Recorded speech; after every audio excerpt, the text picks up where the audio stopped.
Hi అండి. Welcome to our channel. ఈరోజు మన ఛానల్‌లో అస్సలు టమాటో వేయకుండా, అలాగే అల్లం వెల్లుల్లి పేస్ట్, ధనియాల పొడి, గరం మసాలా ఇలాంటివి ఏవి యాడ్ చేయకుండా సింపుల్‌గా అన్నంలో కలుపుకునే విధంగా మునక్కాయ కర్రీని ఎలా తయారు చేసుకోవాలో ఈ వీడియోలో ఒకసారి చూసేద్దాం. ఇదైతే చాలా టేస్టీగా ఉంటుంది. ఒకసారి అయితే తప్పకుండా ట్రై చేయండి. ఇదైతే చాలా ఫాస్ట్‌గా కూడా అయిపోతుంది కర్రీ. సింపుల్‌గా చేసేసుకోవచ్చు. ముందుగా ఒక కడాయి తీసుకోండి. అందులో ఎటువంటి ఆయిల్ వేయకండి. ఉల్లిపాయల్ని సన్నగా, పొడవుగా లేదంటే చిన్నగా అయినా కట్ చేసుకొని వేసుకోవాలి.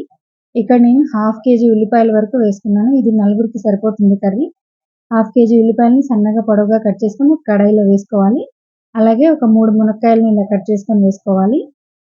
ఇప్పుడు దీనిలో పావు స్పూన్ వరకు పసుపు వేసుకోండి. అలాగే 2 స్పూన్ల వరకు గుంటూరు స్పెషల్ సాంబార్ లేదా మసాలా కారాన్ని వేసుకోండి. అలాగే ఒక స్పూన్ వరకు సాల్ట్ వేసుకోవాలి.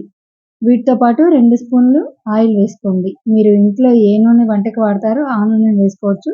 ఇక్కడ నేనైతే వేరుశనగ నూనె వేశాను 2 స్పూన్ల వరకు. ఇది ఆయిల్ పచ్చిదే వేశాను. ఇవన్నీ వేసిన తర్వాత మొత్తం అంతా కలిసేలాగా కలుపుకోవాలి. మీకు గరిటెతో కలవలేదంటే చేత్తో అయినా కలుపుకోవచ్చు మొత్తం. మీరు కారం తక్కువ తినే వాళ్ళైతే కొంచెం కారం తగ్గించుకోవచ్చు. కానీ ఉల్లిపాయలు వేసాం కాబట్టి అచ్చంగా మనకు కారం ఆ మాత్రం పడుతుంది. కరెక్ట్‌గా అయితే సరిపోతుంది మనం వేసిన క్వాంటిటీ అన్నీ. ఇంక మీరు ఏవి యాడ్ చేయకుండా ఈ కొలతలతో చేయండి కరెక్ట్‌గా ఉంటుంది. ఇప్పుడు ఇలా అన్నీ కలిపి పెట్టుకున్న దాన్ని మూత పెట్టేసి లో ఫ్లేమ్‌లో మాత్రమే మగ్గనివ్వాలి. మధ్య మధ్యలో ఇలా కదుపుతూ ఉండాలి అడుగంటకుండా.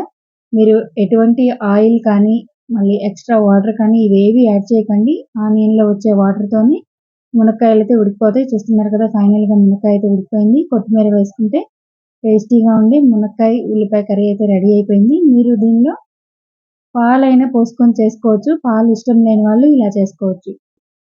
ఇలాంటి మా మరిన్ని టేస్టీ రెసిపీస్ కోసం please subscribe to my channel.